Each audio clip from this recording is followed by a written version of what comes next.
Welcome to Imperfect Mommying. Our children are constantly looking to us for examples. The term role model doesn't quite cut it here. We are shaping their worldview with every move we make. You see, it's not in the lectures we give or moments where we are actively attempting to teach them. It's in the micro movements we make, the unconscious ways in which we navigate life. We are constantly teaching our children how to show up for themselves, their friends, their future partners, and even their future children. So what can we do to ensure we are raising thoughtful, compassionate, self-aware human beings? We have to become them ourselves. No one is perfect, but we can still all be better, and it starts with self-healing. Let's get to it. Welcome back to Imperfect Mommying, and we have a very special guest today, Dr. Tara Egan. Welcome to Imperfect Mommying. Thank you so much. I just love your podcast name. Thank you. I appreciate that. I was really kind of nervous about it. I had a couple of other options. I thought for sure somebody else was already using this name, and there is somebody on Instagram who's Imperfect Mommying, which is not me. I'm at Mom Support Coach on Instagram. So there, I advertised myself. Well, I will make sure that we're connected on Instagram because mine is just mine is Dr. Egan and Anna. Okay. Because the podcast that I host, One Day You'll Thank Me, I co-host with my daughter, Anna. Uh-huh. So it's Dr. Egan and Anna. So there's like a million A's in it. Okay. Definitely going to have to check out your podcast because I love I love what I think the topic is. Yes. We talk about a lot of different parenting topics, and we talk to a lot of experts. And then my daughter, who's a teenager, offers her teen perspective. So yeah, it's great, and it's super fun to do it with her. I love that because I mean, what parent hasn't said "One day you'll thank me" to their kid? And for sure. Right. Okay. Well, so we're waiting. Right. You're waiting for the thank you, and that's your topic. That's hysterical. Yep. All right. Perfect. So tell our listeners who you are. Okay. Well, once again, my name is Dr. Tara Egan, and I am a counselor. I'm a therapist. I used to be a school psychologist, and that's what my doctorate is in. And I used to work in public schools and support kids who are struggling with any kind of learning or behavioral or social issue in school. But about 10 years ago, I moved to private practice, and now I have a practice located in Charlotte, North Carolina called Charlotte Parent Coaching. And then I also have kind of a subset of that that's just drtaraegan.com, and where I offer parent coaching services. And that's where families can access, my books and my online courses and take advantage of public speaking opportunities. So I really like to have a lot of variety in how I support families. Yeah. But I primarily work with families who are either going through separation or divorce, or they have kids who are just struggling behaviorally. So it might be kids who are showing disrespect, refusal behavior, maybe some aggression, where parents feel like they're having power struggles. And so if you have a child who's struggling with those things, and then you're going through a separation or divorce on top of it, which adds a whole new dynamic, I'm kind of your girl for that. Right. And I really liked the idea of discussing divorce and separation with kids because we haven't had anybody with this topic yet. And it's something that I went through as a child and as an adult with my son. And oddly enough, we were about the same age when my parents got divorced and when I got divorced with my son. So it's definitely a topic that is near and dear to my heart. And so we'll take it away from there. Yeah, it's super relatable. My parents were married up until my parents passed away, but I went through a divorce about 11 years ago. I have 2 children. I'm remarried now and have stepchildren. So I have that experience of going through really a quite high conflict divorce. And then also, forming a new family and having to manage just blending two families. Yeah. So I feel really kind of invested in making that process easier for families whenever possible. Yeah. I really loved the idea theoretically of having a blended family where my partner had a child, and then my son wouldn't be an only child, and then I didn't actually have to have more than one myself. Yeah. And then when I was in that situation, it was actually more difficult for me because of the dynamic between my partner and his ex, Mhm. and the way that the legal control that she had, that he didn't, and how that affected me, because I felt like I couldn't be part of a child's life and love this child and have zero say Mm. in how they were raised, when I saw so many things wrong. I mean, she was 5 years old and not talking and Mm. wetting the bed. And we learned all the time. And we learned that she wet the bed because someone told her, don't get out of bed until there's an adult up. And it was just like, what? Yeah. So she was just such a good listener and follower of the rules, and she's wetting the bed, and and she wasn't in school, and I had zero say in any of this stuff. And I was like, I just can't. I'm Yeah. sorry.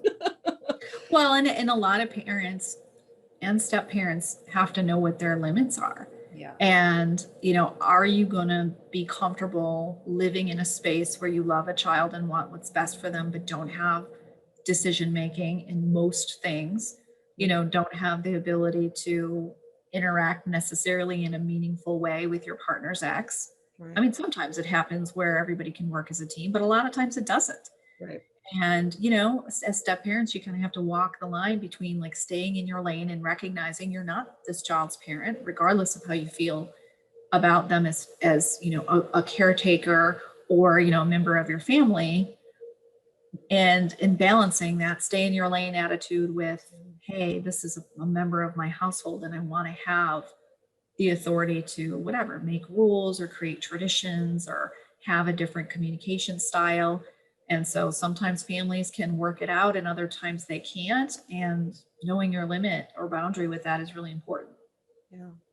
Yeah. And who I was back then, like if the situation, if who I am now was experiencing that back then, I think that there would have been a totally different um, reaction, and the relationship might have worked. But there were a lot of triggers for me, where I never really felt accepted by my stepdad.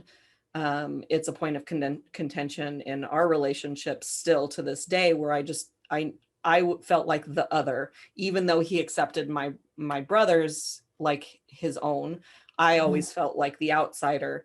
And of course, this is my perspective, so nobody get mad at me for in my family. Everybody knows how that, Yeah. about all of that. But in that relationship, that wound was getting triggered because he was the only time this boyfriend and I ever fought was over my son.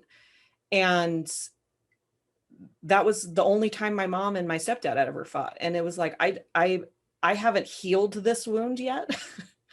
And so I can't deal with this wound, and I'm not going to inflict it on my son, because I'm aware of this happening and how it felt. And that's how I was parenting, is like, I'm going to try to avoid the triggers that I have.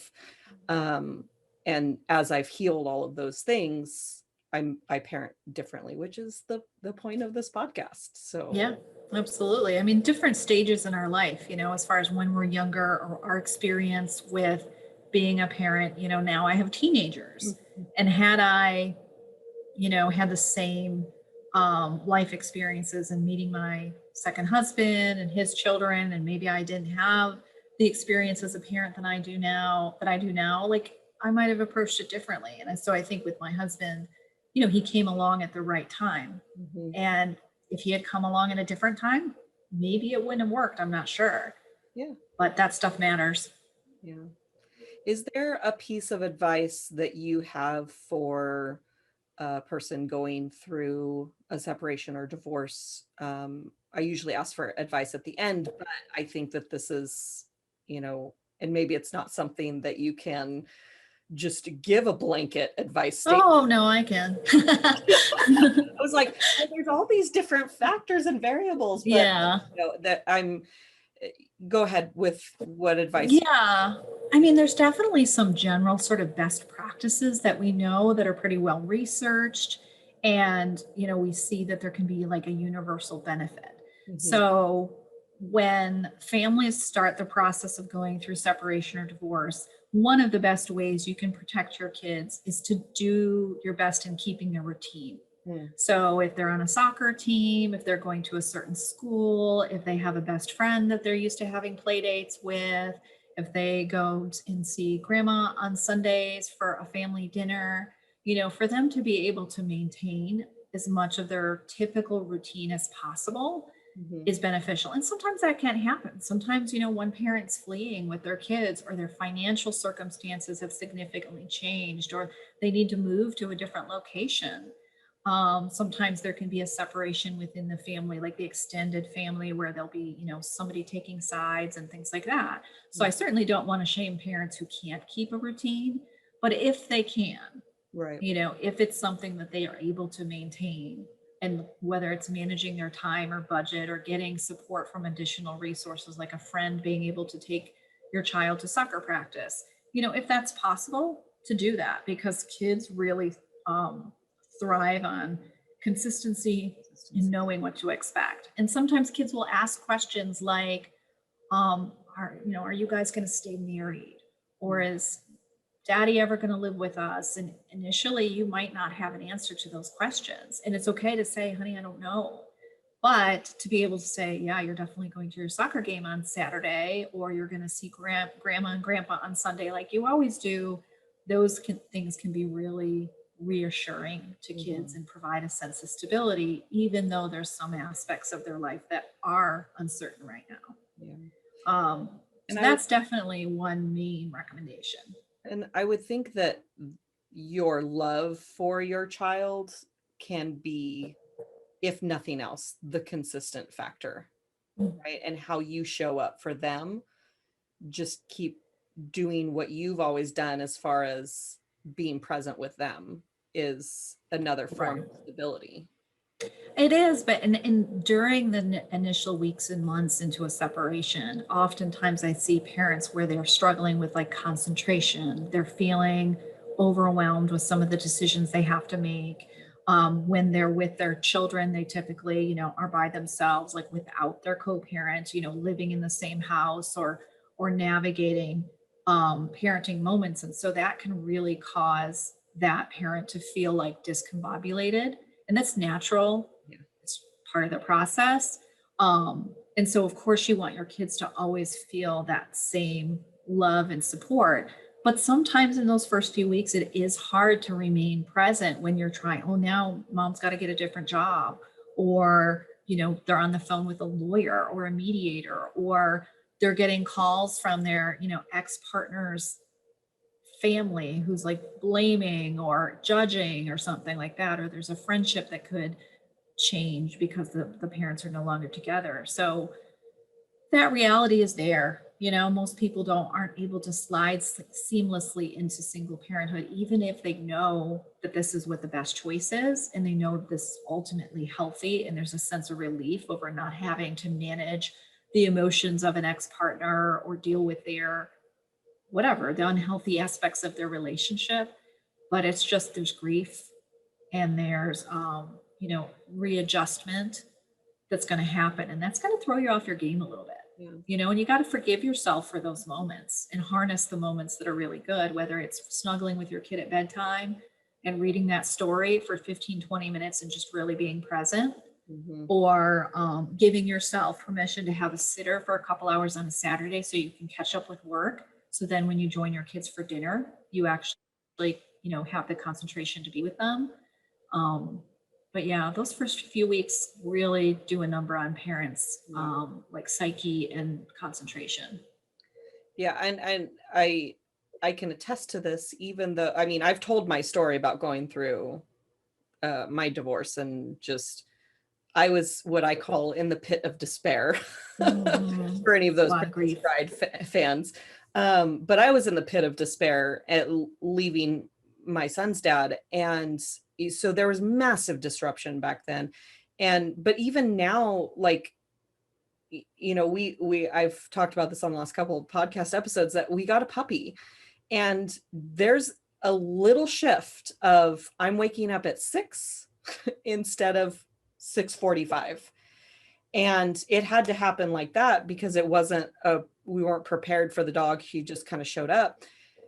I have defaulted back to old programming of I'm tired, I'm snappy, I'm not as patient. And that's a little just 45 minutes less sleep. Mhm. And there's not even an emotional component to it. It's just 45 minutes sleep. So like we have these routines that we're in, and being married or being in a relationship with somebody is part of your routine. And now that's taken away. There's going to be an adjustment period and there has to be grace. But like you said, take some intentional time of this is what I'm going to do with my child so that they don't feel like they've lost me in addition to dad. Well, I think one of the ways that kids feel the loss of their parent is when the parent is walking around angry, resentful, maybe saying something negative about the other parent, giving off the impression of, I don't know what to do. This is so hard. Maybe mentioning financial strains in a place where kids can overhear it, having, that parent like rant or do a lot of crying and things. And I'm okay with, of course, parents should show emotion around kids, but there's a difference in being crying because, grandma's sick and we're worried about her, and crying because, your dad's such a jerk and he did this to us. Mm-hmm. And so some of those adult emotions we do have to try to protect kids from, because it's to their detriment to see their parent really become unglued. And it doesn't mean that there isn't a time and a space for parents to get the nurturing they need, to have that venting time or to feel those feelings, like you said, of despair. Yeah. But when all of it is super transparent to kids, it can be very, very stressful, and they're powerless in this situation. It's not like they can do something to improve your finances, but them knowing that there's distress there is just putting a layer, burden on them that they have no control over. So I think that can be a really tough thing for parents to separate out what's kid-friendly information that's just kind of a reality, to say to your kid, listen, buddy, we might not be able to do all the soccer practices because sometimes mom's not going to get home in time. That's reality, versus falling apart because dinner was burned and gosh darn it, your dad should have been here because he's the one who knows how to use the grill.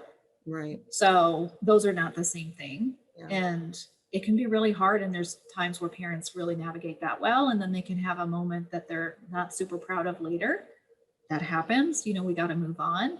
Yeah. But, we want kids to be protected. Right.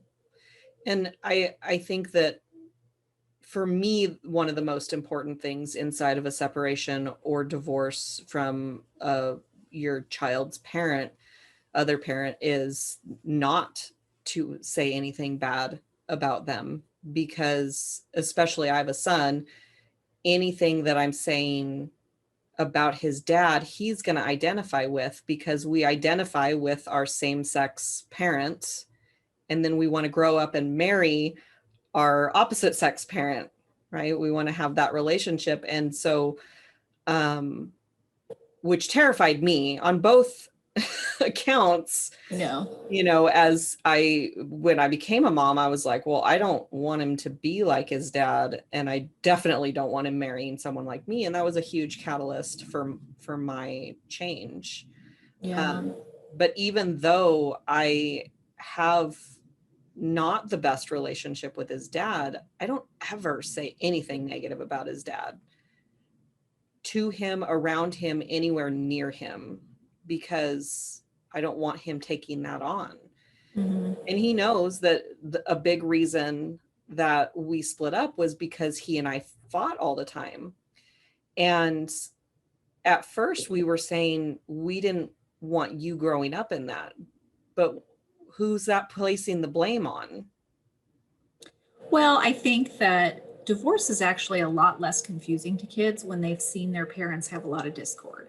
So if mom and dad are fighting, there's a lot of tension and stress, yelling, things like that. And then parents can say to their kids, like, we've decided not to live in the same house because it's stressful and we're doing a lot of yelling. Yeah. That makes sense to kids. And oftentimes there's a sense of relief. Mm. When kids get really confused is when, from their perspective, they didn't see discord. Maybe parents weren't affectionate, or maybe they didn't do a lot of activities together, or there was kind of some disconnect, but the kids' routine was maintained. The parents were respectful to each other within the presence of the child, and that child felt loved. Like, for them, it's kind of like, what? Like, you're saying that it's so incompatible, you're so incompatible that we can't all live in the same house.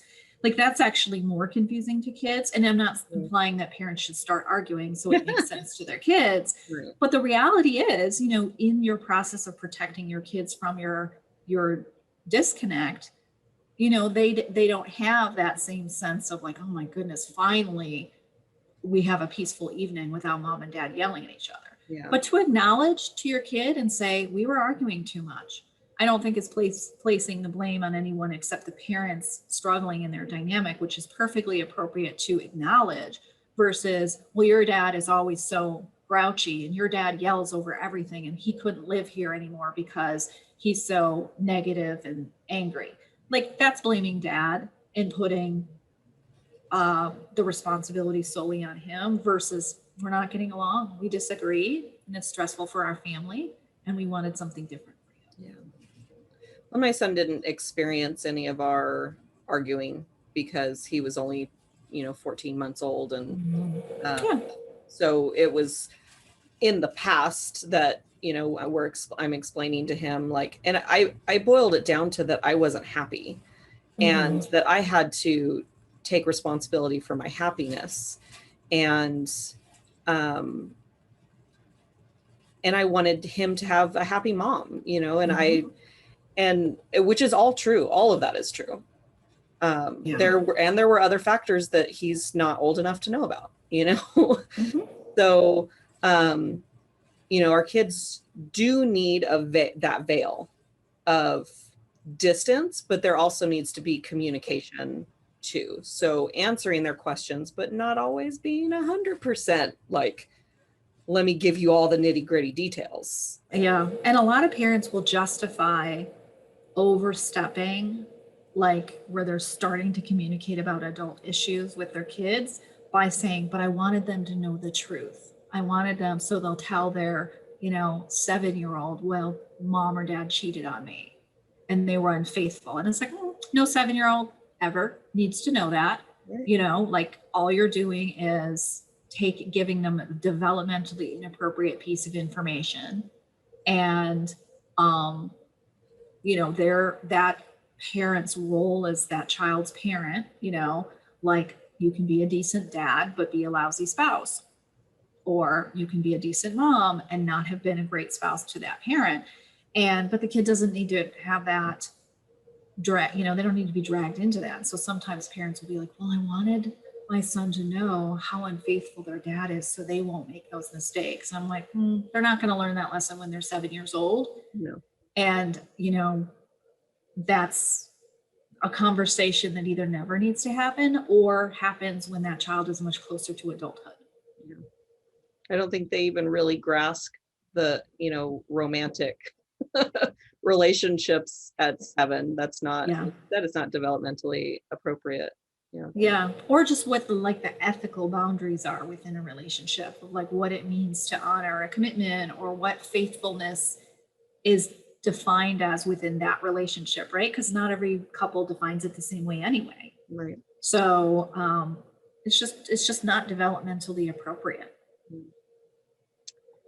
I love these kinds of conversations. These are my favorite, just to I don't know, I just love it.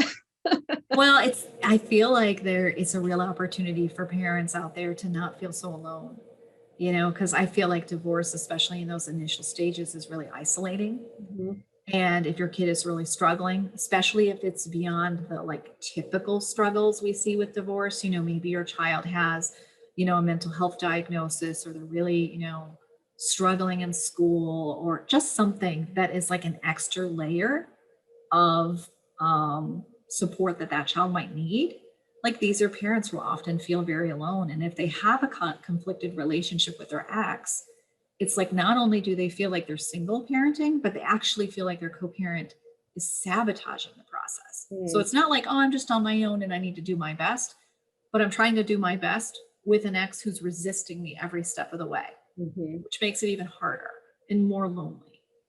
And so Totally, I always, totally my experience. yeah, like I think a lot of us, because even if it's not a chronically high conflict relationship, most of the time when parents are separating, divorcing, like there's going to at least be moments or periods of time where there's significant disconnect. Some parents never work it out, they never improve their relationship.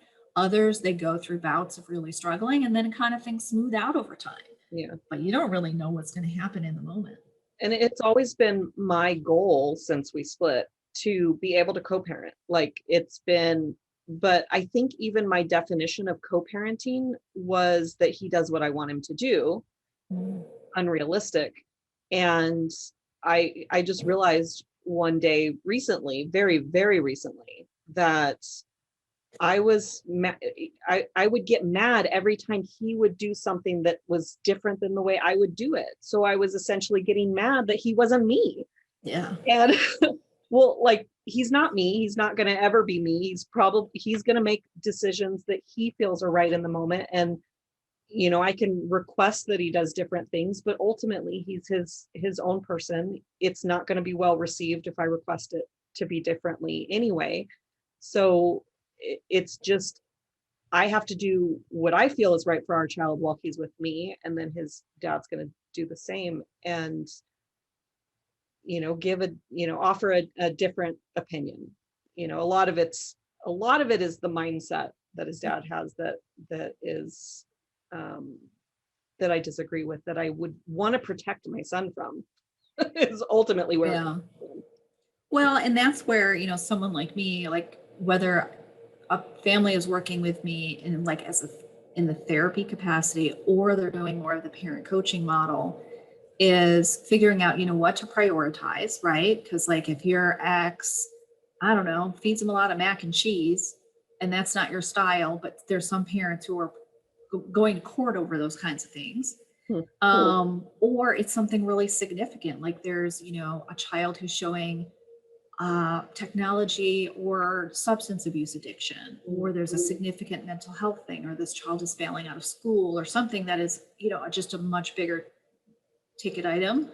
In those situations, like if you need support from an experienced clinician who is going to know how to navigate and honor the two different parenting styles, like in the work that I do, as much as we hear all the time, parents have to be consistent, they have to have the same rules in each house. Sure, that's great. I mean, that is a great thing to aspire to, but the reality is sometimes the routines and the rules are going to be different, and for many kids they can learn how to navigate both houses, even if they're a little different. I mean, you think of your kid who's a middle schooler and they have an English teacher who's like really laid back and lets them call out, and they sit where they want in the classroom, and deadlines are kind of like a suggestion. And then you have the other teacher who's super militant and like everything needs to be, structured. And you know what? Kids tend to just adjust. When they're in this class, they turn things in on time. And when they're in this other class, it's more of a free spirited environment. And like a lot of kids just rise to the occasion based on what that environment is. So a lot of kids can do that with their parents too, where they're like, hey, maybe dad's a little bit more lenient about bedtime or nutrition. Maybe mom's a little more strict on technology or homework completion. And they just kind of work it out in each household. And sometimes it doesn't work. And that's where someone like me can be pretty helpful. the type of model I do, especially if I'm close enough to have contact with the family, like actually see the kids in person, is I do an observation. Whether it's at school, whether it's in the parents' homes, and just get to know their personality, how they communicate. Are they on track developmentally? What's their communication ability, their emotional intelligence? And then when I work with the parents and as as co-parents, and we try to come up with what things we want them to agree on, they feel more invested in my recommendations because they know I know their child. It's not just a general, hey, this is what might be good for kids generally, but like, I know your daughter. I know that she can be stubborn, or I know that she is sensitive, or I know how smart she is. And so we need to factor that in when we think about how to approach her as far as consequences, communication style, helping her navigate the social world. So a lot of times we can get through some of the most, like the significant hurdles by having that third party. And there's some families I work with 3-4 sessions, we get on the same page and they move on. In other families, we do like a meeting once a month for 2 years and get them through, all of middle school. So we can keep the conflict low and both parents' parenting style can be honored. So everything you just said was really actually kind of exciting to me. I was like, oh, that sounds amazing. And I mean, what better way to co-parent, especially if it's something that it's actually causing problems, in with you creating, issues with your piece, like spending some time going to someone who's an expert like Tara and getting these pieces in alignment where, just having support is kind of what I'm trying to say. Having support where you have the outside perspective of, is this really important? Like there's certain things that just had me enraged that he did. Yeah. And and over, it's probably not even that big a deal. Like I'll look back and think, yeah, maybe I was justified. I probably overreacted. Like I didn't appreciate that, he left a 6-year-old home alone. It was for 15 minutes. So, and he was fine. Like I didn't have to get that crazy, as crazy as I got, but there were things like, don't tell mom, that he would say, don't tell mom. And I'm like, okay, number one, that doesn't work. He tells me everything. And number two, I want him to tell me everything because and that's just best practice. Like that's not because you're so clingy and controlling. That's because kids should not keep secrets from their parents. Right. At all, whether it's something they see on the internet or something that they have a question about at the other parent's house. Yeah. Like when we encourage kids to keep secrets from another parent, that is setting your child up to be evasive the older that they get, or to be avoidant. Like rather than letting mom know that I did this thing that she disagrees with, or I broke a rule, let's hide it, or let's not mention it. And then they're like out there trying to navigate a world without any parental guidance because they've been taught that keeping secrets is appropriate, or you better not tell your mom that because you're going to be in trouble. She's going to be mad. She's going to take it out on me. And now this kid is in this role where they're trying to protect the one parent who did something wrong. Yeah. And that just shouldn't be put on the kid. Like if a parent does something that upsets the other parent, like don't make the kid either keep it from them or be the one that tattles on you. Like own up to it. And if you at the end of the day don't want your co-parent to know about it, then you probably shouldn't do it. Right. Like if it's too much of a hassle for you to convey it appropriately to your co-parent, then make the choice. Like if it's that much of a hassle, I better not do it. Yeah. And move on. But I hate, that makes me upset to think of a 6-year-old being told to keep something from mom. We're not talking about let's not tell her birthday gift. Right. Yeah, it was something, and it was, to me, it wasn't even a big deal. The thing, don't tell mom, it was like that he gets a 9 or 10 o'clock bedtime at dad's house, when at my house he gets an 8 o'clock bedtime. He gets an 8 o'clock bedtime at my house because he has school in the morning. When you're at dad's, you don't have school. I don't care what time you go to bed. So that was part of the irritation. Everything that you just said, I felt. And it was, so now anytime my son says, can I tell you something, my response is always, you can tell me anything. I want that ingrained into that kid. You can tell me anything. And I have appropriate responses when he tells me something that he did that was wrong. I don't jump down his throat about it. He feels comfortable and safe with me to tell me things, and I think that that's better down the line. I agree. Wow. So I think you have a book. Did you want to? Oh, yes. Oh my gosh, I totally forgot about it. So I have 3 different books that I've written. In the first one, it was from 2013, and I think I have it here. And it's called Better Behavior, ages 2 to 10. This is a great resource for parents who have kids within that 2 to 10 age range, and they want some really common sense strategies on how to communicate with your kid, how to have elicit listening behavior, some, how to give natural or logical consequences, just understanding why kids misbehave and what we can do to help them make better decisions. I also have a book that came out right before COVID started called Adolescence, a Parent's Guide. And this, of course, is geared more towards parenting strategies for the teenager. And it starts, looking at kids who are about 9 to 10 years old, and as they transition through adolescence and then all the way to early adulthood. And this book is written where it's more kind of some general themes we see developmentally in kids through the teenage years. And then my newest book, which is which has been published in August of 2021, is called The First Time Moms. Wait, what is it? First Time. I'm like reading it awkwardly. I'm like, what is it called? First Time Mom's Toddler Discipline Handbook. And it really has a lot of practical advice and suggestions for those parents who are navigating kids' childhood as they transition from infancy into toddlerhood. And it talks about ways that you can support your kids behaviorally and developmentally and emotionally, but also how to be mindful of yourself as a parent and taking care of yourself so that you're equipped to manage those challenging toddler years. And there's a section in the back that I really love, and it's kind of like a question and answer where we have some really common questions that parents ask, like, what do I do when my kid's naughty in a restaurant? What do I do when my mother-in-law, who watches my kids sometimes, completely goes and contradicts what our parenting strategies are? Things like that, so that we can talk not only about the strategies, but how to apply them in a real life setting.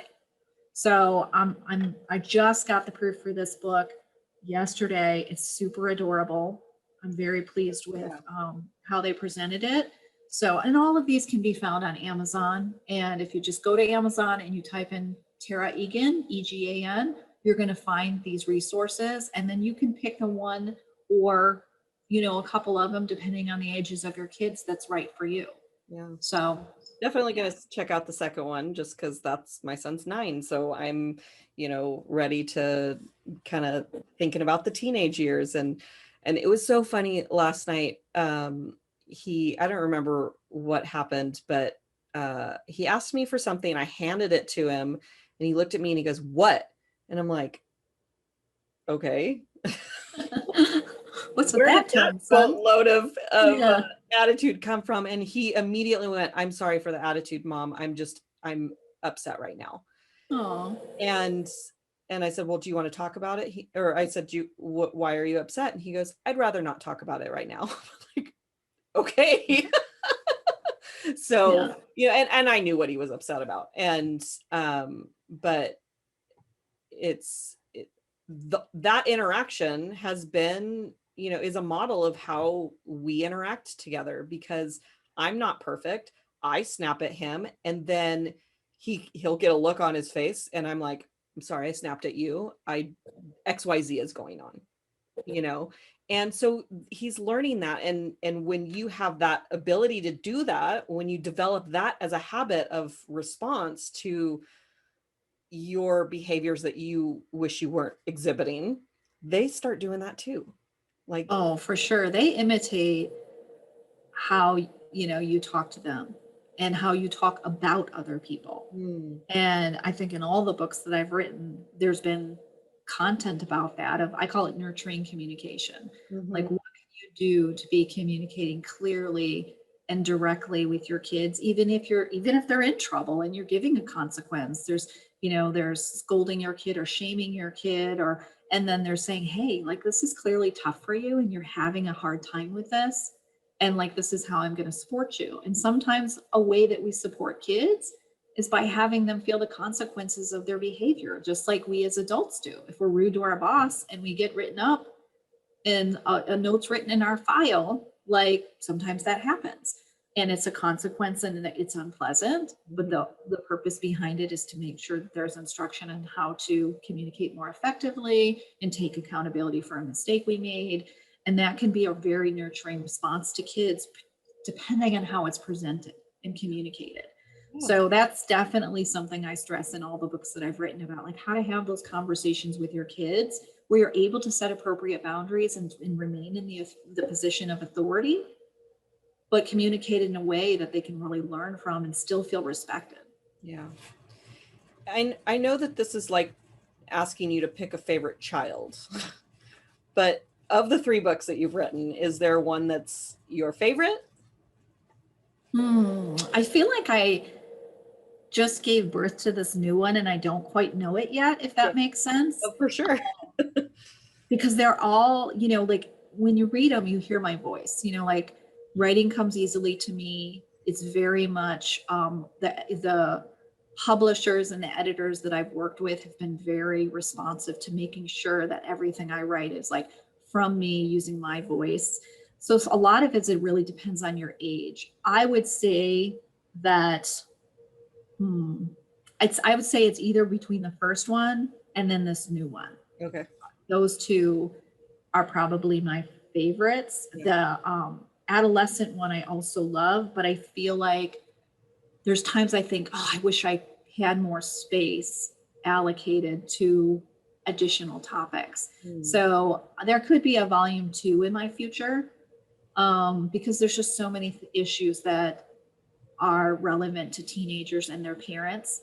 So I think if there's anything I could change about that book, it would just be having more topics. And when you plan out a book, you have a budget as far as the number of words, the spacing, like what topics you're going to cover. So I feel like I was true to that format and I feel good about it, but there's all sorts of topics that could be talked about. Yeah. And, I always want to give more information, not less. Yeah. Yeah, for sure. And I could geek out with you all day on the writing and the coaching and the talking about this. And so I don't even know how long we've been talking. It feels like a minute.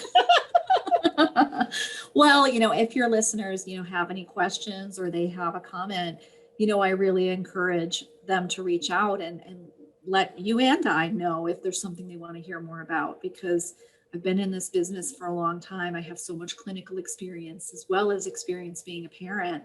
And I know on my podcast, one day you'll thank me. I always appreciate comments from listeners to say, hey, can you talk more about this? Or this is a topic I haven't heard you talk about. Can you find a way? And like, we can find a way. Like, we're doing this because we want parents to feel part of a bigger tribe and community. Right. And to provide information that's just so easily accessible. So yeah, parents can reach out at drtaraegan.com, fill out the contact form, and browse some of the resources that are available. And if there's something that you just still feel like you have a question on, reach out. It can never hurt. I've had people, reach out about books and I read your book and I have this question, or can I apply this to my kid? I love those emails. Yeah. Yeah, absolutely. So I was going to ask you, how can people find you? But you said Dr. Tara Egan, Egan. Yep, Dr. Tara Egan. Yep. Yeah, and I would assume your books are on linked there, at least. Yes. Linked to The Amazon. newest book, and I know we're recording this, you and I are recording this in July, and it's not going to be posted for a bit, but this newest book is coming out for, I don't know what you want to call it, like the e-version or the Kindle version is coming out on August 3rd, and then the hard copy version is on August 17th. So by the time people listen to this episode, they're going to be able to find it right on Amazon and order it. But yeah, and I also have some good resources on my website as far as freebies that parents can access. There's some online courses that parents can do, and then of course they can opt to work with me one-on-one. And I work with coaching clients all across the United States. Yeah. So if somebody's in a different time zone, like we work it out so that it can be a convenient time for both of us. So I really enjoy that work. It's hugely satisfying. Yeah. So yeah, you're impacting not only, parents, but children as well. And that was a big reason. I know a lot of people that like to work with kids, and my thought on it was like, yeah, you can work with kids and it does make an impact in their life. But what if you got a hold of their parents? If you get a hold of their parents, then you're changing them essentially from the inside out, because everything that the parent is doing, they're imitating. And so when you're just working with the kids, they go home to a different environment and they're listening to something different. And yes, working with kids is impactful. And I felt the calling to work with the moms. And you change your mom, you change the family, right? oh, for sure. And this morning I had a new client call, and the mom said, yeah, my kid had this really great therapist for a year, but her child was like in that age group between preschool and kindergarten, like just not even quite to kindergarten. And she'd be like, yeah, we would have 3 or 4 sessions where the therapist was working directly with the kid, but the parents weren't even in the mix. So I'm like, okay, so your kid is 3 or 4. You have a play therapist that's working directly with that child, but it's not translating back to the parents and what they can be doing to reinforce the skills that your child is supposedly learning. Like, how is a 3 or 4-year-old going to generalize those skills to the home environment if the parents aren't in the loop and sending a really consistent message and feeling empowered themselves with new parenting strategies? So I know I get frustrated when parents call me and they say, I feel dissatisfied with a service because I wasn't included enough, and I'm still feeling like helpless as far as what to actually do when my kid's having a temper tantrum or they're refusing or they're aggressive. Like, it's a horrible feeling to be a parent and feel powerless. And if you're single parenting and you don't have a co-parent to help you out, like, it's even more stressful. So I definitely work with the parents and the children, and then also just look at the family as a whole. You might have 2 or 3 siblings in a family, and one of those siblings might be the catalyst for why mom or dad calls me, but like they have maybe a brother and a sister that we need to take into account too. So I just like it's always the family as my client, but I may be doing individual work with just the parents or just one particular child. But the goal is to have that family function better, to have them get through their routines, treat each other with kindness, just have an environment where everybody's working more as a team. The parents are the leaders of the team, but there's teamwork happening. Yeah, absolutely. Well, thank you so much for all of this. I have a question in my mind I'm going to ask you off camera, and I might have you back for wonderful for another episode, depending on how that question gets answered. But all right. I think I have another topic for us. So, but thank you so much for everything today and for giving us your time and pouring into our listeners. Oh, well, thank you so much for having me. Absolutely. So until our next episode, we have another episode coming next week. And in the meantime, I think you're supposed to like, subscribe, and comment and all those things. And yeah, like Tara said, if you have a topic that you want us to cover, especially with her or any of the other guests that we've had, then shoot us an email. And until next week, keep healing. Bye. Thank you for tuning in to Imperfect Mommying. It's time for us to step up and realize that our power is not in trying to shape our children. Our power lies in shaping ourselves into the people we want our children to model themselves after.